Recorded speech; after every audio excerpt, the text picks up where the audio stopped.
స్నానానికి వెళ్తున్నాము.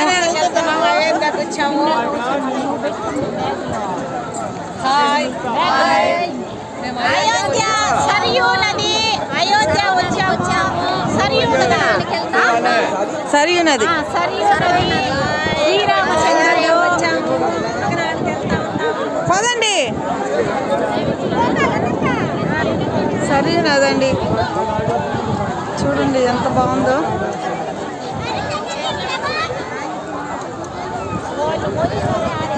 అంతా మార్చేస్తున్నారు ఆ నీరుకి. ముందు సంవత్సరం వచ్చాము, దగ్గరగా ఉన్నింది, ఇప్పుడు దూరంగా పంపించేస్తున్నారు.